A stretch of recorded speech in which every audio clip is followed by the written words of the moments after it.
So good morning and welcome to Sander Monmouth and the section on the vacuum techniques, which will be looking at how the Pirani gauge works. So this is Sander Monmouth and Pirani gauges. Pirani gauges, take one. And afterwards, I want blue Smarties in my dressing room. So there. Okay, so vacuum gauges in general. And there's a few different kinds that have been developed over the years. One of the first ones was what they call a thermocouple gauge. Now, before we got computers and numbers appearing on the screen, people actually used little meters like this. So this is a meter which is intended for a thermocouple gauge. Now, if we look at this thing, we notice that atmospheres on that side and zeros on that side. This thing is in microns, which is roughly the same as a millitorr. So you see that this thing is definitely not linear in the sense that, well, 1,000 microns is here, and then it can't really tell the difference between, 1,000 microns and which is actually about 1 torr, and an atmosphere. That difference is gone. And also this is, if that's 10 microns, then this is about 10 minus 3 torr. So it can't really see anything below that. This is something to bear in mind. So there's the usable range of this thing is really to about maybe 500 millitorr, something like that. Fortunately for us though, roughing pump vacuum is usually around there somewhere. So these are very suitable to reed vacuums that are made with like a rotary pump or something like that. They're no good for high vacuum, and they're also no good for the area of, let's say, 1 torr up to atmosphere. You can't, they're no good there either. So how does a thermocouple gauge work? Well, we have one here that you can actually see the guts of. So you see there's 4 posts in there, and what you probably can't see is that between those posts are 2 very, very tiny thin wires kind of welded together in the middle. I don't think there's any way you see that. Anyway, so one of them is a heater wire, and the other 2 connections are for a thermocouple. So what happens if you pass a current through the heater wire? Well, that's going to warm up the thermocouple, which will then give you a voltage. Now, to use this as a vacuum gauge, you put a constant current through the heater wire, and from that point on, how hot the thermocouple gets depends on how much air there is around it to cool it. So if you have a lot of air, then the thing isn't going to get very hot. If you have no air left, no molecules to pass the heat onto, this thermocouple is going to get hotter. So to translate that back to here, that explains why it can't really tell the difference between 1 torr and 1,000 torr. It's because there's so much air that the thermocouple isn't actually heating up yet. It starts in this area, and then over here, well, it's not going to get any hotter because, unless you yank the current up. So 2 things about this. In terms of voltage, the difference between atmosphere and 0 is like 10 millivolts roughly. And notice there's a number written on here, 6.4. So that means that this particular gauge head, you have to put 6.4 milliamps through the heating wire to get this thing to read correctly. Which kind of leads into the next thing. How accurate are these things? Well, you have to calibrate them. And the way that you do that is you have to put them on a vacuum system that is like 10⁻⁴ torr or better. So, and then that's where you set the 0. Now, over time, it is of course possible for these wires to get dirty. So any dirt that you get on the wire is going to act as, will take heat out of the wire. So if the wire gets less hot, then it reads a higher pressure. So a dirty gauge will tend to creep up that way in the way that it indicates. Now, the last thing about thermocouple gauges, this one was made for a current of like 6.4 milliamps, which really isn't all that much. And the wires involved are extremely thin. If I were to put this on a vacuum system and vent the vacuum system by just breaking the seal here, the inrush of the air and the turbulence of the air rushing in is actually enough to break these wires. That's how thin they are. And there are thermocouple gauges that are a little bit more robust, like the very popular Variant 801 gauge runs at about 160 to 180 milliamps. So that tells you that the wires involved are a lot thicker, hence it's a little bit more rugged. So after the thermocouple gauge came the Pirani gauge, which is similar but a little different. So this is a box that's made to read out a Pirani gauge. Now what I notice is that the non-linearity exists here too. Like you go from atmosphere to, 5 torr, 2 torr, 10⁻⁴, 10⁻², and then there's hardly any difference between 10⁻² and 10⁻3. So that's, again, because this also works on the principle of thermal conductivity. Now here is a really old Pirani gauge.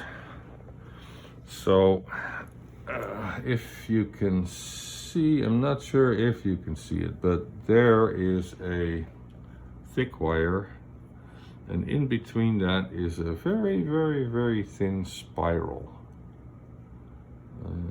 Not sure if that's visible there. I can hardly see it. Now, the point is there's only one wire in the vacuum. So that little spiral wire, oh yeah, on the bottom I can just see it there. Yeah, we can see it. It starts there and it ends there, so it's a fairly long wire. But there's only one of them in the vacuum. And so how is this done then? Because, that's the only thing that's there. So the way these work is you create what they call a Wheatstone bridge, with one of those as the leg. The wire in the vacuum is one leg of a Wheatstone bridge.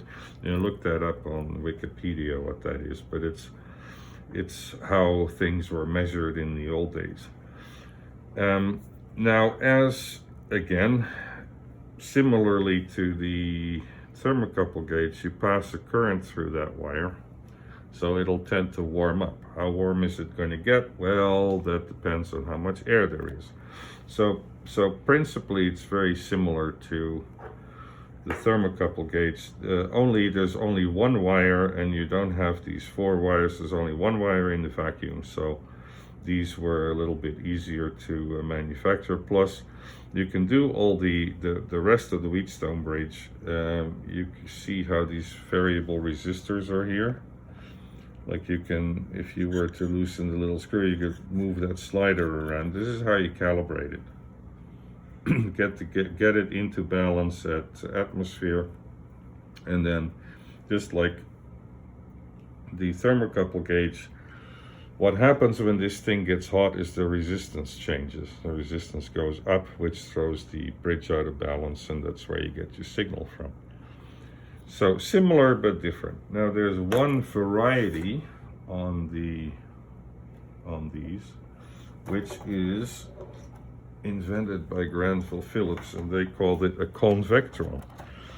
Now, if I look at this scale, it goes, you got 0, 5, 10 millitorr, so the low end is very similar to these. But look, it goes all the way up to 1,000 torr. Sorry, that's not COVID. It goes all the way to 1,000 torr. So how did they do that? Well, the Granville Phillips convectron head is very distinctive. It always looks like this. So how did they achieve that? Well, they change the current through the wire depending on the pressure. So whereas these things run with a constant current, which gives you kind of one pressure range, once you vary the current through it, you can have kind of like multiple pressure ranges, which is why that guy goes all the way up there. Now, this is my favorite gauge because for leak testing, for big leaks, you can have a leak in the system which is in this area that you can't see it on one of those gauges. The way that you look for leaks is you spray acetone or ethanol, and you will see the gauge respond if you hit the leak. Why is that? Well, as we now know, these gauges work on thermal conductivity, and the thermal conductivity for air or ethanol vapor or acetone vapor is simply different. That's why you can see the gauge respond. So it's a very handy trick to find leaks, but it only works if you can get a reading to begin with. So if you're somewhere above 1 torr, which, 1 torr on this gauge is here. So this gauge gives you all of this that you don't have on these. And for big leaks, you might be here somewhere. And so now I can use my acetone trick on the convectron gauge. And of course, the possibility of injury exists. It always does. Now, so that is basically what's around for the roughing pump kind of magnitude of vacuum. There's one more, which is a totally different kind of device. It's called a Barotron. What this is about is it's actually a diaphragm that moves, and the how far it moved is picked up by the capacitance of this diaphragm versus another plate. That's why they call these capacitance manometers. They are linear. They do not give a toss about what the gas is, because it's all about, displacing a diaphragm. This particular one is pretty old and worn out, but it says 1,000 torr. So what do you do with these things? Well, it wants plus and minus 15 volts, and that gives you an output signal of 10 volts equals full scale, which you can then put on a digital meter or whatever. But if 10 volts is 1,000 torr, then how much is a millitorr? Well, not much. So a head like this is a little bit useless for if you want to measure down into the 10 millitorr region. Fortunately, there are barotrons that have a full scale of 10 torr. Okay, that gets a little bit better already. And there are barotrons that have a full scale of 1 torr. So those would be the ones that you could use in this kind of a pressure area And you could use it to actually calibrate these and set the zero and do all kinds of things. Because the 1 torr will cover up to here on these meters, right? Well, is there anything else we can say about this? Not really. Oh, the way to break these, by the way, there's a very good way to break these, and that is you pressurize them instead of putting vacuum on them. Yes. And what happens when you do that is you just totally mess up that little diaphragm on the spring and all of that. It's not good for them, and they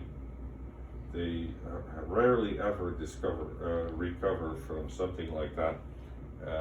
I've messed up my perfectly good 1 torr gauge that way, because Label decided that they were going to put the exhaust of a pump where all other pumps on Earth have the intake.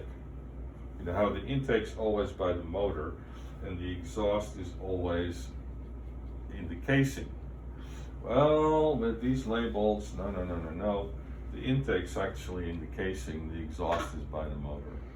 And the way that you find that out is by Blowing up your... destroying a perfectly good Barotron gauge. Okay. Excellent. Well, That's thank you it. very much. That is vacuum gauges and Roughing vacuum gauges. roughing pumps. Tune in. There are, of course, gauges for higher vacuum, but they have to be based on something else, because when it comes to thermal conductivity, we've gone as far as we can go. Also, when it comes to like what essentially is a mechanically moving diaphragm, well, if you go into the difference between 10⁻⁶ and 10⁻⁷ atmosphere, can you see that by, as a physical movement of something? No, you can't really. So something else had to be thought of, and Tune in next time to hear what that was. that's right. Don't give it all away at once. Thank you very much, Keep them Sandra. guessing.